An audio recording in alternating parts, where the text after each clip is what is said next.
Hello and welcome to Risk Chats with AFERM. I'm your host, Paul Marshall. We're back from the holiday season, and we're happy to have with us today Jennifer Hills from King County over in Washington State. And she shares with us today some very innovative things they're doing in enterprise risk management.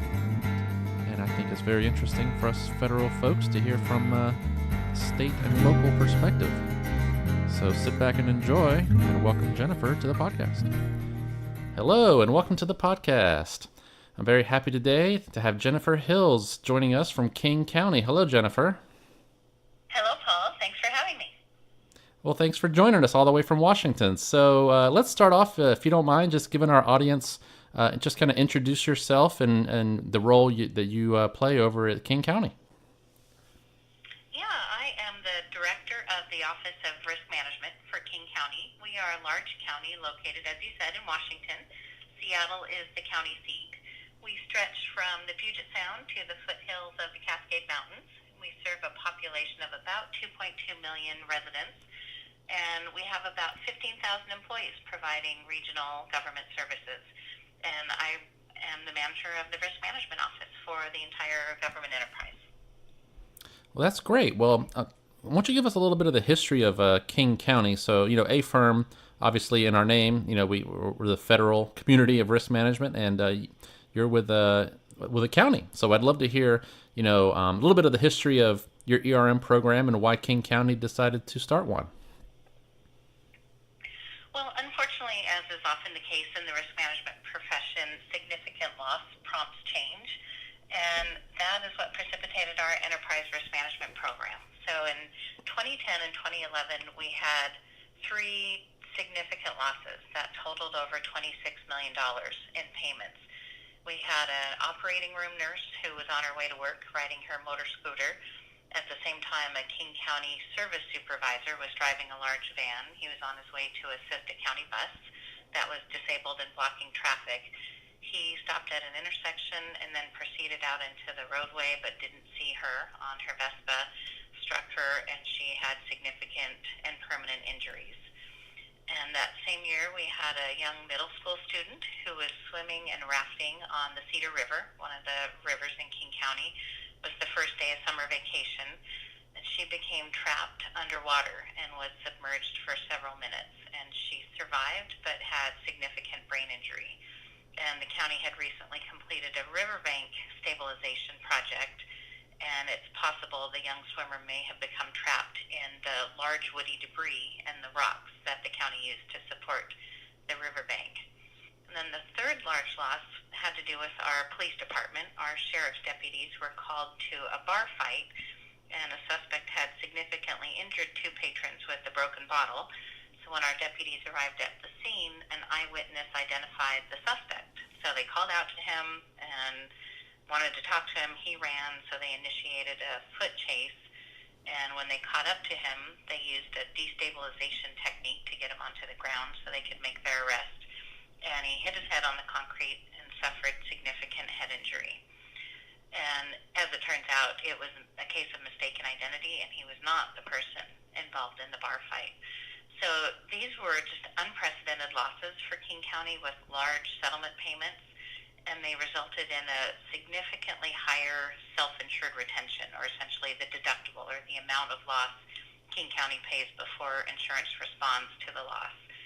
And so our self-insured retention went from $3.5 million per loss to $7.5 million per loss as a result of these three significant losses.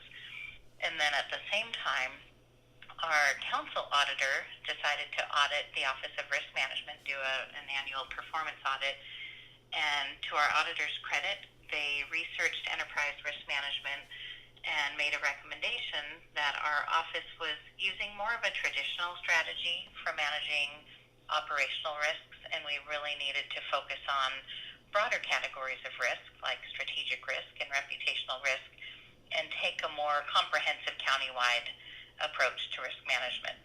So what started as a really unfortunate situation kind of blossomed into our ERM program, and we had immediate support from both our elected executive and our elected county council. so we were able to get a staff person added to our budget, our ERM program manager, who has successfully implemented and manages our program. Wow, yeah, so you all definitely started from a point where, some unexpected things happened. You really didn't have a program or maybe a fully developed program in place, and it really, kind of opened your eyes that this is something you needed to put some focus on. So that's basically how you all started. How would you say things have evolved from how you started the program to where you are today? Our program started with a couple of goals. We wanted to start to identify and assess high priority risks and improve the controls that we had through some documented action plans.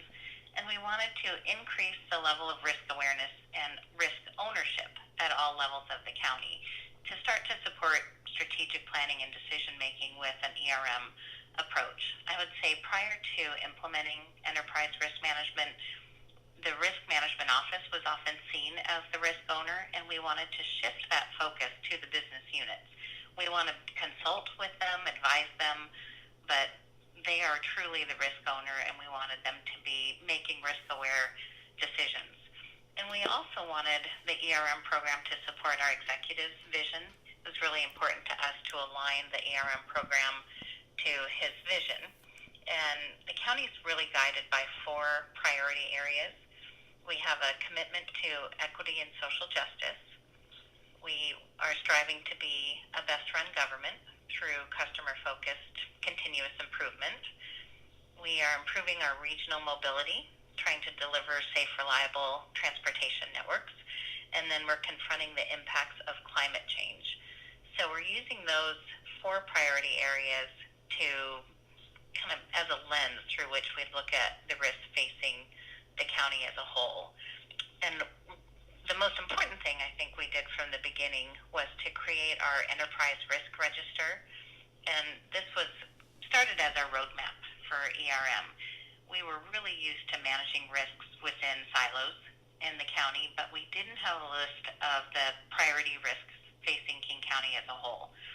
So we were able to send an all-user email, which takes some doing because not a lot of us send emails to all 15,000 employees, but they let us do that at the beginning of our ERM program.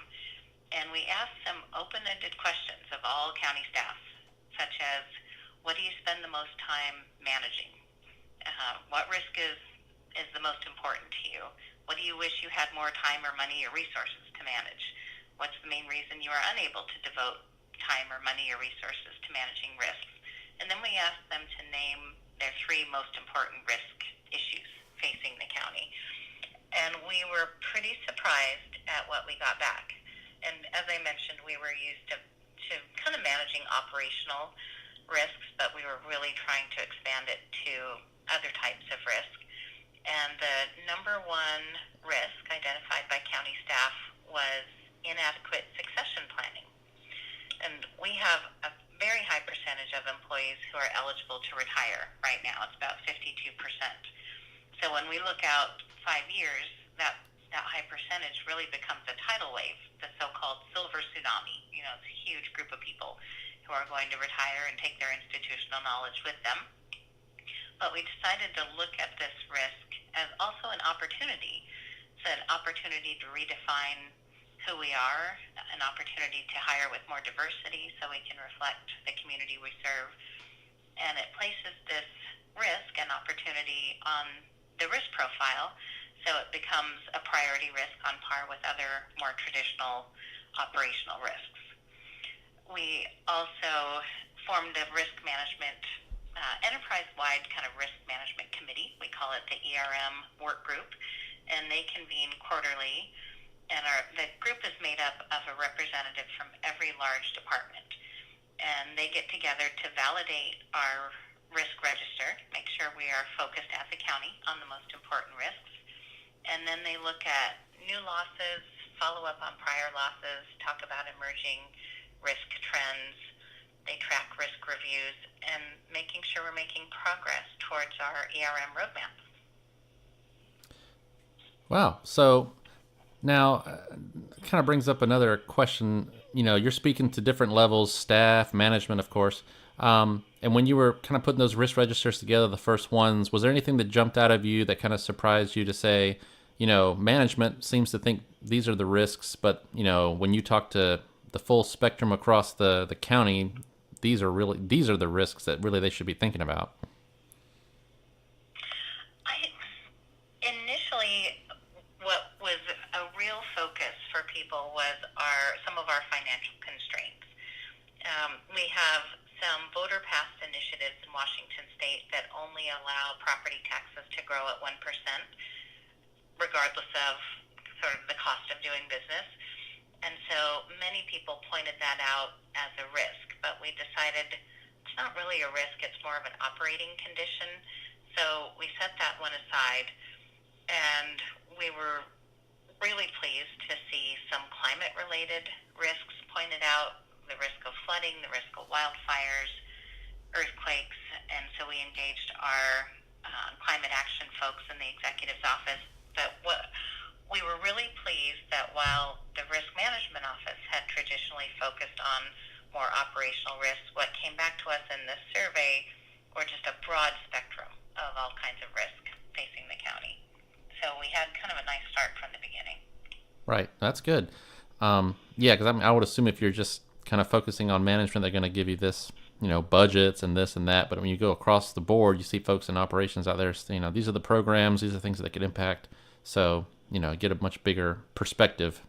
And speaking of which, I think you talked about, you started off, it was really a risk register, some unfortunate events that had transpired.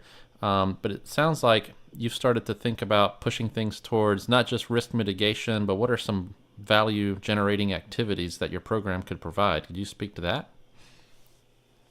Yes, we implemented enterprise risk management. We moved from looking at risk as a negative, as something to mitigate, as only having a downside, and ERM taught us that risks have upside as well. We need to look at opportunity, and it really paved the way for a shift in our thinking about risk. And at the same time, King County became a member of CAMI, which is the Consortium for Advanced Management International. And CAMI has a risk and value group looking at risk in a whole new way. And they have a bell-shaped curve, and I wish I had the graphic in front of us to talk about, but it has risk on the x-axis and value on the y-axis, and it's a simple bell curve. And the concept is an organization can take on measured risk, thoughtful risk, and actually increase value for the organization. Because I think traditionally the relationship between risk and value would have been depicted as just a negative downward slope. The more risk you take on, value declines.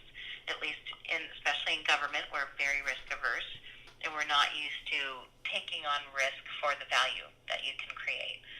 But in the county, we've really been changing the conversation to be not just the identification of risk and the mitigation of risk, but taking balanced risk and purposely engaging risk if it can increase value.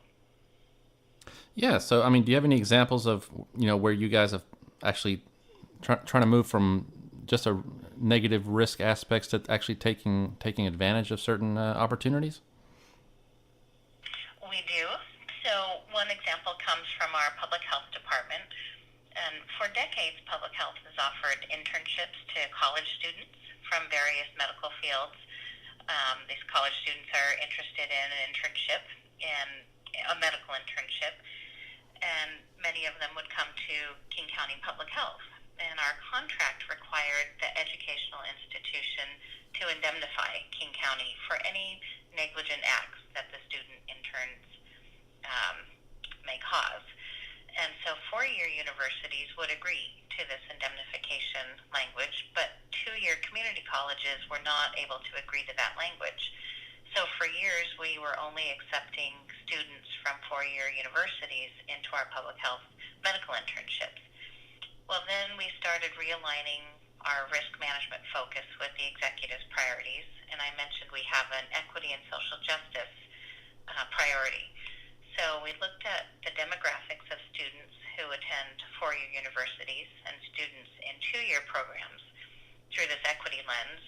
And we are committed to creating opportunities where everyone has equitable access. And we decided we needed to reevaluate our intern program. So we got some folks together in the county, our legal advisors, our public health managers, risk management, and we looked at this risk value curve. And we felt like we were in the inefficient phase. We were on the left of the graph. Our risk was low because we were transferring our risk to the university, but value was low as well. We were eliminating all these students from two-year colleges. So we took a look at past losses and areas where students in our intern program had committed some negligent act that might have caused a loss. And we determined maybe with some additional training on HIPAA and privacy concerns, we could take on that risk. And so we would allow students from two-year colleges to participate in our intern program without signing the contract that provided these indemnity protections. And we would take that balanced risk and increase value for the educational institutions, for the students who might want a career in public health, and for King County as well. That's great. Yeah, no, because I think a lot of folks, as you said, government agencies, tend to be very risk averse. I mean, it makes sense. It's public funds. You don't want to, just willy-nilly play with that. But at the same time, you want to provide good programs for the community. So you have to take some risks. And it sounds like some of the ones you've taken have worked out pretty well. So let me... I have another example. Yeah, please go ahead. Yeah, I have another example, which is brand new, and it's called Zero Youth Detention. So our King County executive has set a goal of zero youth detention, which in his words is unique and audacious and completely consistent with our values as a community. We're not sure this will be successful, but we're going to take some risk and hope it will lead to no young person having to be detained. So this goal requires King County, every time a youth is charged with a serious crime, to ask, how could we have prevented this? How did the system let the child down? What can we do to help them atone for what they've done and redeem themselves so they can get back on track? And, we're asking what has happened in the child's life in the 14 or 16 years that preceded them interacting with the criminal justice system. And then we're going to make investments upstream to make sure that every child has the best chance at success. So this goal means that youth detention will move from the Department of Adult and Juvenile Detention and into the Department of Public Health. So this allows us to ask, what outcomes do we want for young people community-wide? What will keep us from meeting those outcomes? And then take a scientific approach rather than a criminal justice approach. And our public health department is leading through this trauma-informed lens, which means that the strategies and actions to get to zero youth detention will respond to the impacts of trauma and adversity in the lives of youth involved in the juvenile or legal justice system. So it's a complete shift in thinking about youth who commit crime and trying to prevent, intervene earlier in their life and prevent this life of crime and ensure that they can have a productive, successful life and give back to the community. We are the only government that we are aware of who is managing youth detention out of public health, and we're just embarking on this goal, and we certainly hope we can reach it. Yeah, and that's extremely interesting. I mean, as everybody knows, across the country, we have issues with crime and the way things are dealt with, and it'd be very interesting to see how you all do with that, and to think that looking at across the board at how programs are run, or taking risks in certain cases to see if you can get different results, because if we just do the same thing over and over, we don't really get any different results. So I'm really interested to see that you guys are doing that. I'd be very interested to see how it comes out. I'll keep you posted. All right. Well, I have another question for you. We had talked before, and there something I thought was interesting or unique that you said that you all have a loss control fund, and I was curious, kind of explain what that is and how that ties into risk management. Oh, sure. So our approach to risk treatment is fairly traditional, even within an ERM framework. And we tend to identify risk treatment methods, analyze their impacts, select the method that we believe will be most successful, implement the risk treatment, and then monitor the loss activity and make adjustments as needed. That's a very typical risk treatment approach. However, in King County, we're able to take that risk treatment a step further with our loss control fund that you mentioned.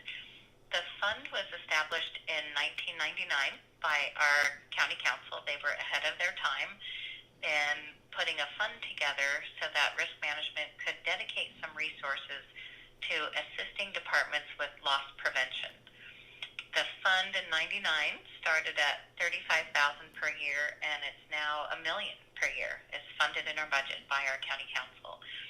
So the loss control fund looks at addressing emerging unanticipated risks. It's not really meant for risks that could have been budgeted for, but new exposures that wouldn't have been known.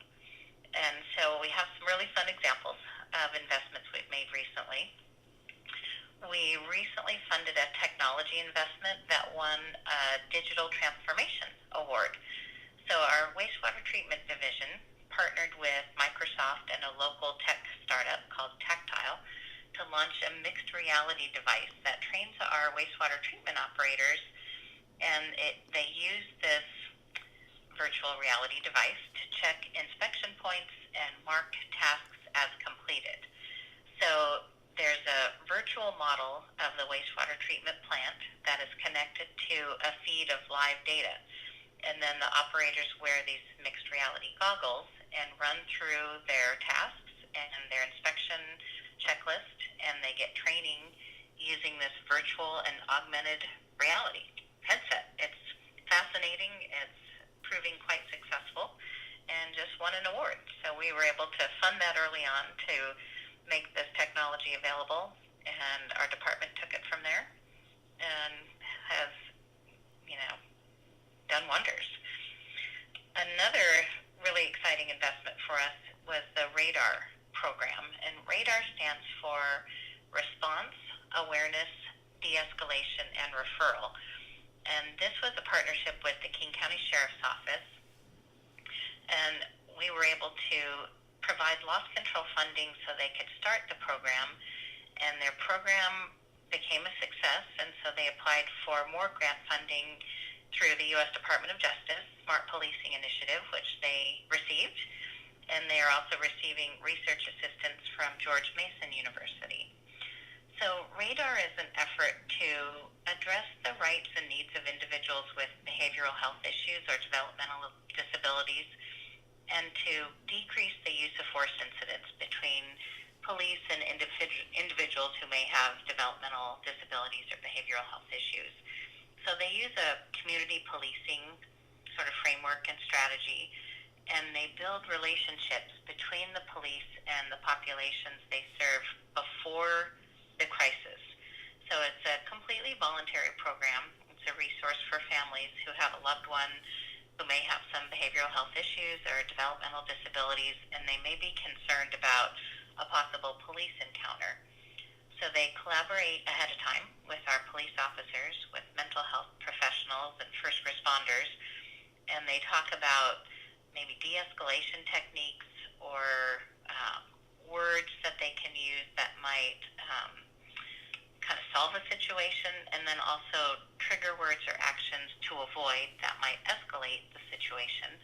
But the police and family become known to one another ahead of time, and they have a lot more information than if they have to respond to a crisis situation. And we're hoping it's leading to better outcomes and reducing the likelihood of first responders having to use force.